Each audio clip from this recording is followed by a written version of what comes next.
Reactive training systems. You mentioned conversation around frequency, and the post I made about frequency earlier this week, which is partly inspired by studying up on some of the conversations that you've had, and plenty of us have done similar things when we talk about high frequency or low frequency. Is like, what do we mean by that? And I don't know, rather than me give the summary this time, why don't I kick it to you to give your elevator pitch on training frequency and why it's not as important as a lot of people think that it is. Your audience is going to hate me after this. I actually think we tend to be a lot of training nerds that are trying to do the same thing that you're doing. Yeah. I think a lot of people just like hearing these different things and conflicting opinions. It's good. Who wants to listen to a podcast where everybody agrees with each other to death? Well, for the listener, I'm obviously being facetious. You might hate me. I don't know. But I'm not the biggest proponent of what might be considered high frequency SBD days, that kind of thing. I'm quite anti, if anything. Now, first and foremost, I'm in favor of a program that produces the best results, and there's certain aspects of this whole coaching thing that where a not perfect approach is actually the best approach. Like if I don't believe in SBD days personally, but if an athlete needed to create trust, rapport, buy-in to my system, and was adamant that the only thing that they need in their program is an SBD day, maybe I'll build that in such a way where I believe that it's not going to harm the overall program, and then focus on things that I believe are actually going to excel this person while I develop trust and rapport. Because ultimately, what's going to get you stronger is not the perfect scientific programming and technique, but consistency and intensity over time, right? So anyway, to answer the actual question, my elevator pitch on frequency is my programming approach is probably the most recent change that I've made. I've always been of the, I guess, lower end of the frequency table, but I've drawn a lot of inspiration from, I guess, what you'd consider modern hypertrophy training more recently. And it's very much built on the idea that we've kind of been sold a bit of a lie in terms of, I think most people who who coach powerlifting believe that there's strength training and hypertrophy training, and that they're separate rep ranges, intensities, all of that sort of thing. Where in reality, we've kind of got hypertrophy as the adaptation, and strength is really like the skill expression, right? It's the muscle grows and gets stronger as a response to training. If it was just strength, then why don't we just do sets of 1 to 5 on every single exercise all the time and just turn our bodies into little strong balls of muscle? It's just not quite how it works, right? And so when it comes to frequency, I guess I lean a little bit more or draw inspiration from hypertrophy in terms of the frequency that you'd use to maximize muscle growth, where then it wouldn't quite make sense to bench 5 days a week, especially seeing the pecs are going to be the muscle that takes the longest to recover.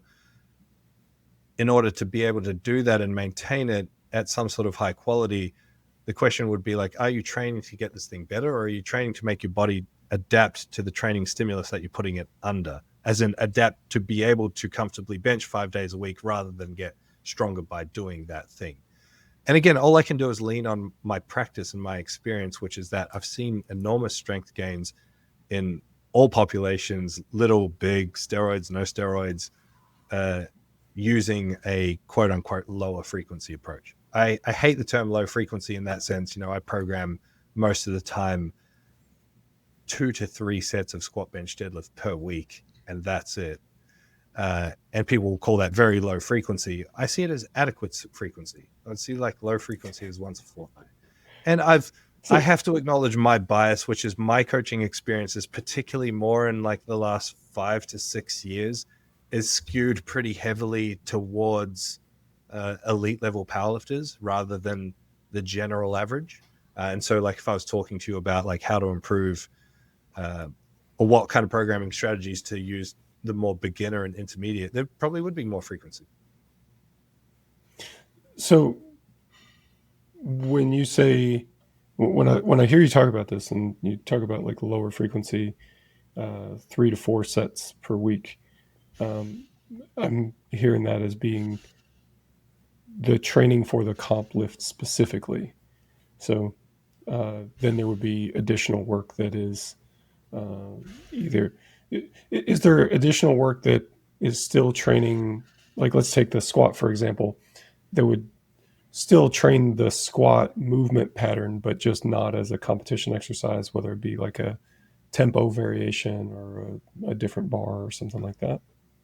So there would be, by your post with the definitions of frequencies, Sure. I can't remember what the 3 were. There was the comp variation, The pattern, and the muscle. the pattern, and the muscle. So if the pattern involves in the context of squat, half squat, pendulum squat, belt squat, squat machine, Rogers squat, whatever it is, twice a week, absolutely, without question. So the squat pattern would be trained twice per week. In terms of exposure to competition squat, including variations, up to twice per week. Normally, if I'm using a tempo variation, we call it like modulated intensity, would be the level that tempo falls under, making it heavier without making it harder, so making the relative difficulty higher so that you can have that technical element.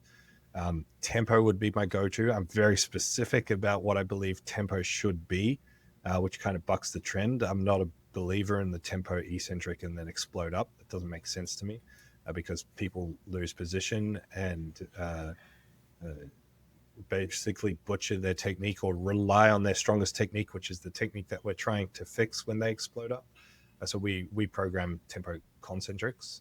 So tempo eccentric and concentric, essentially, where the focus is on the position. Anyway, different story. But yeah, two exposures to the pattern. So normally it's like a squat and a hack squat, and intensity on both of those things is high. And so on that competition squat day will be a hinge pattern, which is normally some sort of RDL or stiff leg deadlift. And then on the deadlift day, the primary exercise is deadlift. The second day is that squatting pattern. And then on bench press is probably the lift that we have two of the competition pattern most. And when I say a lot of my staff work with lifters that prefer a higher frequency, and I have no issue with people programming a higher frequency if there's justification for it, whether it's a mental payoff or developing that trust and rapport, or they genuinely believe it's going to help in some way, shape, or form. So when I talk about programming, I guess I'm talking again through the lens of my bias. But yeah, with bench press, there tends to be 2 bench exposures, and normally the second one's a variation, like a close grip bench press or an incline bench press.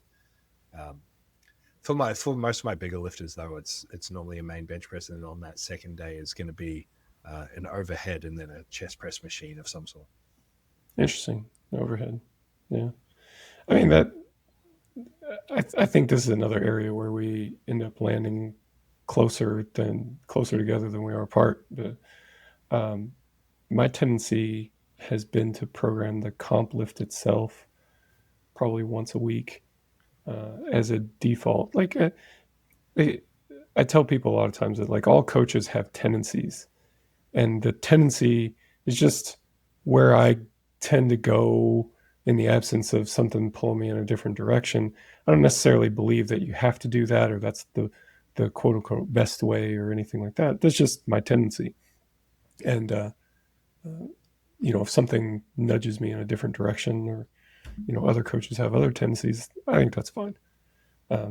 My early coaching education and stuff like that is part of what informs that tendency. You can see the through line.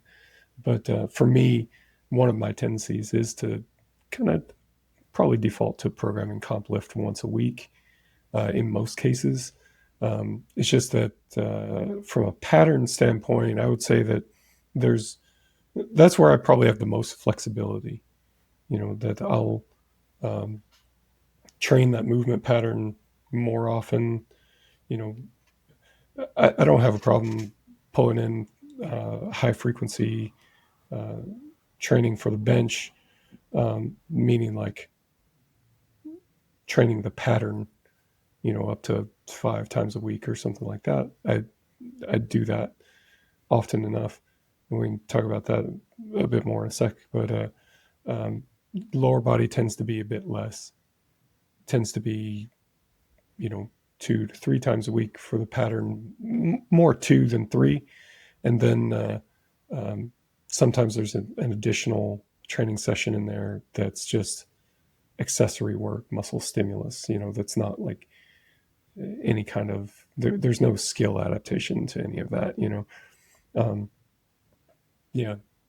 So that can kind of fill in some gaps. But part of the reason that I will lean on higher frequencies, it's hard to talk about without being super mathy about it, but you have a certain amount of training that needs to be done in a week. Somebody's, you know, the level of volume that they're accustomed to, you know, and then you have this range of volume that can be done in any given training session. You know, can you do more than, you know, however much it is, 10 sets in a given session? Yeah, you probably could, but you've really lost effectiveness. You're not really providing any additional stimulus at that point. So if you need more work beyond what you can tolerate in however many sessions, you know, at that like once a week range, then you've got to break it into more training sessions. And so that's kind of how I end up programming with higher frequencies, and just kind of to cherry pick something, cherry pick a study that I don't intend to provide as like support for the idea, but it's more like what am I thinking when I'm like rationalizing some of this stuff.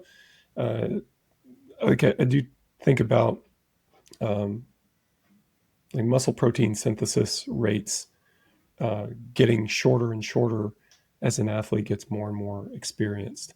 You know, like earlier in your career, you do a training session and will have elevated protein synthesis for 72 hours or whatever the actual number is. But then as you get more experience, that window gets shorter and shorter. So can you provide a stimulus and then recover from it in that shorter window so that you could then provide the stimulus again?